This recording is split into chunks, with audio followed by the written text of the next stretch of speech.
নমস্কার বন্ধুরা, আশা করি সবাই ভালো আছো। আমিও ভালো আছি। শুভ সকাল। দেখো আবার একটা নতুন ব্লগ নিয়ে চলে আসলাম। দেখতে পাচ্ছ এখানে আমি ঠাকুর সেবা দিচ্ছি। গুরুদেবকে স্নান করিয়ে নিলাম, সব ঠাকুরকে স্নান করাচ্ছি। যেহেতু সোনুকে তো দেখতেই পারলে, সোনু ঘুমের থেকে উঠেও শুয়ে আছে, বিছানাতে কি করছে না করছে। তাই দেখো এখানে আমি ঠাকুর সেবা দেওয়ার জন্য সব কিছু নিয়ে দেখো তুলসী পাতা দিয়ে দিচ্ছি আগে।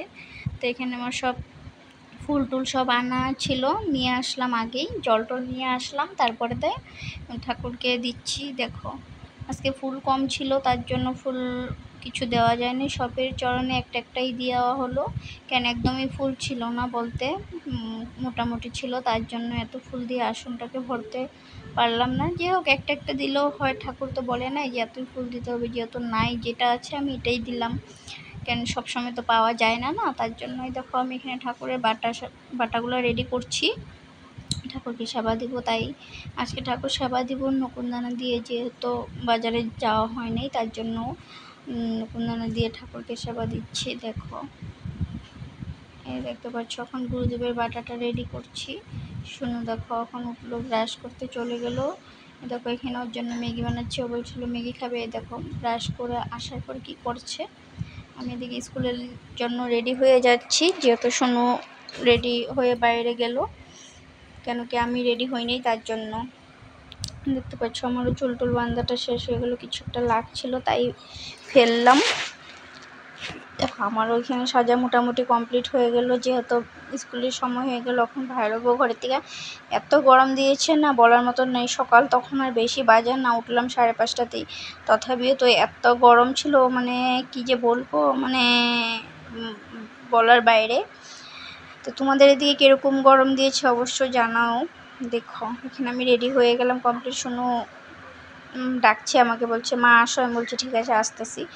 এই দেখো এখন ভাড়বো, তো আবার ভিতরে আসলো ছাতা নিতে। দেখো ছাতা টাতা নিয়ে নিল, এখন ভাড়ে যাব স্কুলের জন্য, বলছে যেটা আমি নিব।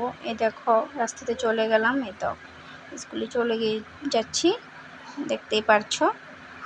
দেখো রাস্তাটাও এত কাদা ছিল বলার মতন নেই, যেহেতু এই দেখো। তারপরে দেখো স্কুল থেকে রিটার্ন বাড়িতে ব্যাক করছি, যেহেতু আগে একটু করতে পারি নাই। এই দেখো ঘরের ভিতরে চলে আসলাম স্কুল থেকে আসার পর। দেখো সোনুকে নিয়ে ভিডিও করছি। তা আসার পর ঝটপট এদিকে রান্না বসালাম, কুকারে ভাতটা বসিয়ে নিয়েছি। সোনু বলছে আমাকে অল্প ম্যাগি দিবে, খাবো, তার জন্য একটু ম্যাগি ছিল, এটাই বানাচ্ছি। এদিকে আমি ডাল বসাবো। ওইদিকে দেখো দেখো এই কাপড় ধোবো, স্কুল থেকে আসার পর খুলে রাখলাম। ওই দেখো বিছনাতেও কী করছে না করছে। হঠাৎ করে একটা বৃষ্টি চলে আসলো, এই দেখো কীরকম বৃষ্টি পড়ছে, দেখা যাচ্ছে আসতে বুঝলাম না, এটা এত জোরে বৃষ্টিটা পড়ছিল, মানে কি বলবো তোমাদেরকে।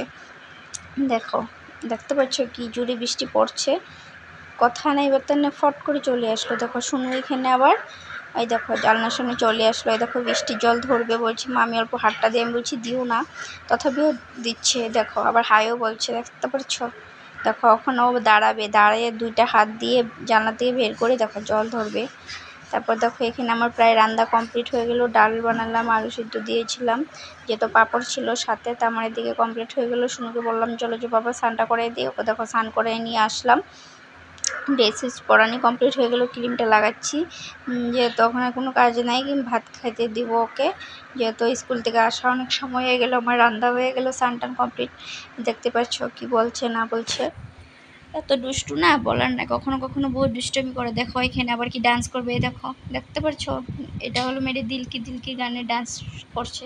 আর যখন যেটা মনে চায় না তখনই সেটা করে। দেখো ওখানে কি যে বলবো, মানে বলার মতন নেই, যেটা ভাল লাগে মনে যেটা শুরু করে এটাই করতে থাকে। দেখতে পাচ্ছ দেখো কি করে। দেখো ক্যামেরাটা একলা নিজেই অন করে নিয়েছে, যেহেতু আমি রেখে দিলাম, ও বলছে আমি নিজেই অন করব। তো কিছুটা অন ছিল, এই দেখো অন করে নিজে ভিডিও করছে। এই দেখো ডান্সের কোনো আগা মাথা কিছু নেই। দেখো এখন ভাত খেতে চলে আসলাম, যেহেতু খাওয়াটা উঠাতে পারলাম না। তো সন্ধ্যাবেলা দেখো বানাচ্ছি হলো চাউমিন। শুনুকে বলছি যে চাউমিন খেবে, তো বলছে যে খাবো, তার জন্য চাউমিন বানাচ্ছি। দেখো তো চাউমিনটা কীরকম লাগছে, একদম সহজই বানাচ্ছি, এটাতে কিছু অ্যাড করি নাই, যেহেতু একটা লঙ্কা দিয়েছি, অল্প পেঁয়াজ দিতে শর্টকাটে বানাচ্ছি। বেশি কিছু দিলে ঝাল হলে শুনু খাবে না, তার জন্য বেশি কিছু দিইনি, শর্টকাট বানানো হয়ে গেল আমার কমপ্লিট চাউমিন। এ দেখো প্লেটে বাড়া হয়ে গেল। সোনুকে বলছি খাওয়াতে, ওর ঝাল লাগলো তাই আবার চলে গেল, বলছে আমি এখান থেকে খাবো না ঝাল ঝাল। রাতে চলে আসলাম রাঁধতে, যেহেতু ভাই ফোন করেছিল যে খেতে আসবে, তার জন্য রান্না করলাম। দেখো ডিম আমলেট করে তরকারি বানাতে ভাই বললো যে এইভাবে খাবে, তার জন্য ডিমটা আমলেট করে তরকারি বানাচ্ছি। দেখতে পাচ্ছি দেখো আলুটা ভাজছি, যেহেতু আলুটা আগে সিদ্ধ করে নিয়েছিলাম তার জন্য এরকম করে ভেঙে বানাবো, কেন কি ও বলছে এরকম খাবে, তাই আমি বলছি ঠিক আছে, ও ভালোবাসে তার জন্য এরকম বানাতে বললো। তাই তাকে এখানে মশলাটা দিয়ে দিয়েছি, যেহেতু আগের থেকে মশলাটা বাটিতে ভিজায় রাখা ছিল, তাই এখন দেখো এখানে মশলা অ্যাড করে দিলাম। দেখতে পাচ্ছো দেখো তরকারি কালারটা খুব সুন্দর আসলো, দেখতে পাচ্ছ। আমার কাছে খুব ভালো লাগলো, তোমাদের কাছে কীরকম লাগছে বলো তো। তো দেখো এখানে তরকারির ঝোল দেওয়া হয়ে গেল, দেখো এখানে ঝোল দেওয়া হয়ে গেলো, এখানে ডিম দিব, দেখতে পাচ্ছ। দেখো এখানে ভাই চলে আসলো, আসার পরে ভাইকে বললাম যে বস, তাই ভাই বসলো। এখানে দেখো আমার তরকারিটা পুরো হয়ে যাচ্ছে, বেশি সময় নাই আর বাকি। দেখো এখানে আমি ডিমটা দিয়ে দিচ্ছি, কিরকম লাগছে দেখো তো। যেহেতু সোনুরটা দিইনি, 3টা দিয়েছি, কেন কি সোনু খাবে না বলছে, এরকমভাবে খাবো না, তার জন্য ওরটা আলাদা রাখা হলো। এই দেখো আলাদার জন্য রাখা হয়ে গেল। দেখো তো ডাল ছিল, আলু সিদ্ধ দিয়েছিলাম, ডিমের অমলেট, আর ভাইকে আর সোনুকে খেতে দিলাম। দেখো এই দেখো ভাইও খাচ্ছে, সোনুকে খাচ্ছে। দেখো ভাই হাসছে, যেহেতু ভিডিও করছি। তো ভিডিওটা ভালো লাগলে লাইক কমেন্ট শেয়ার করে আবার একটা নতুন ভিডিও